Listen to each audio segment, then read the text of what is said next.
My name is Michael Storms. That's my name before I became Muslim. I was born in Halifax, Nova Scotia, and I'm 27 years old. My name after I became Muslim is Muhammad Islam. My childhood was very difficult. My family, I came from a very violent background. My family are criminals, you could say. Very bad people. So that was my upbringing. Crime and violence, drugs, things like this. I don't know my father. My father left when I was 2.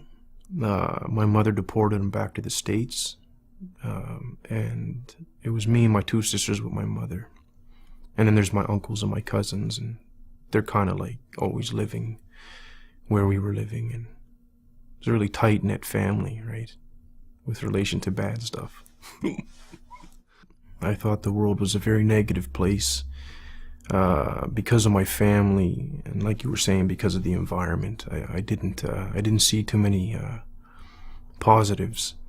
So, and you could also say that my family kind of restricted my access to other things. They wanted me to do things with them. So it reinforced that there's nothing good going on, right? When I was younger, I felt afraid, but then when I grew up a little bit, it became pretty normal.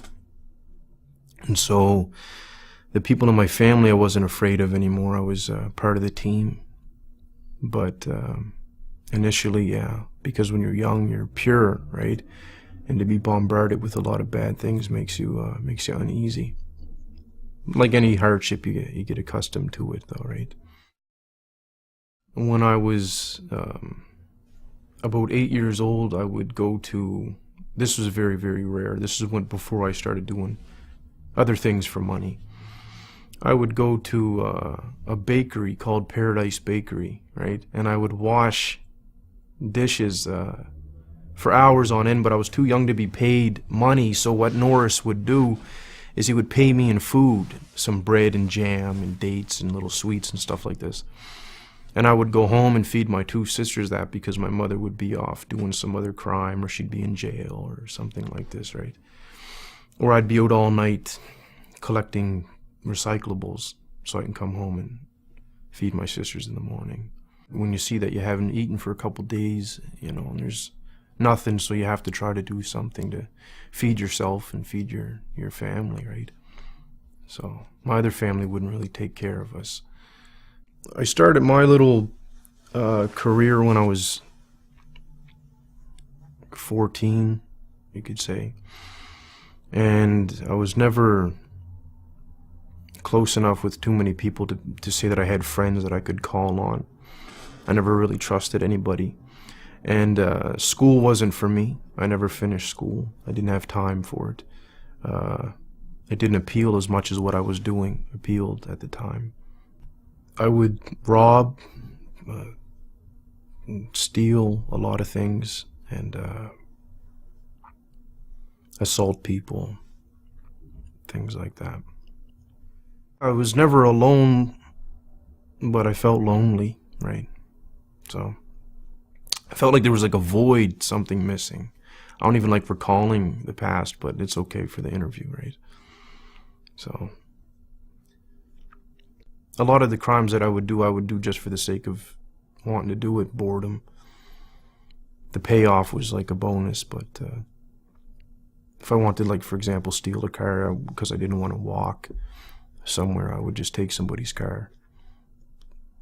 When I was young, I lost all concern for people's feelings and whatnot. The way that I grew up, I felt no one's concerned for my feelings. So if I hurt somebody, I don't care about what they think or feel, or, I didn't care at the time at all.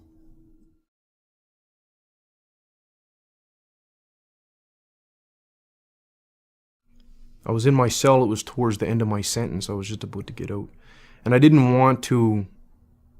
wanted to do something else. I didn't want to continue being bad, you could say. And so the way that I started to ask questions when I was by myself was along the lines of, I don't know if there's a God or if you exist, or I could be talking to myself for all I know. I don't know why I'm alive. Things like this. But if there's a reason why I'm alive, or if I'm not talking to myself and there is a real creator, as people would call it, can you show me why I'm alive? And then I would just talk and say, for example, I stressed the point that I needed it to be shown to me because I didn't trust anybody, let alone somebody telling me about God, right? I had a brother named Ahmed talk to me about Islam initially, but again, he told me, so I didn't believe him. And he would mention things like heaven and hell, and I didn't believe what he was saying until I had a dream of both the places. And even then I was being resistant. I was like, maybe that was a fluke and this and that, right? I had a dream of the Prophet Muhammad, peace be upon him.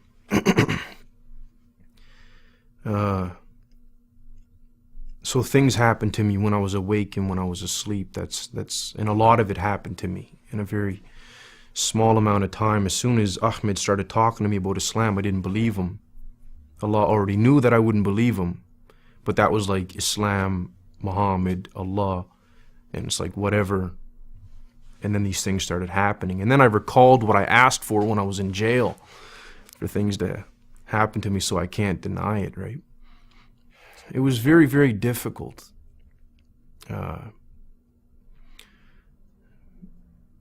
Doing what somebody else wanted you to do. It was so difficult for me, right? Even God. I struggle with it even today. It was very, very, very difficult. And I went into the masjid and I sat down and actually I sat down I was on my knees and just sitting back like people do when they're finished for the prayer. And I just started crying, right? And I was crying and crying and crying and crying and crying and drooling. I couldn't control myself, right?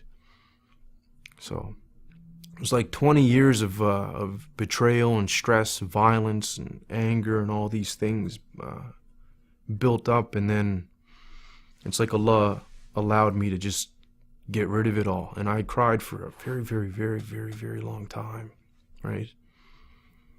And I couldn't move, right? I was just crying.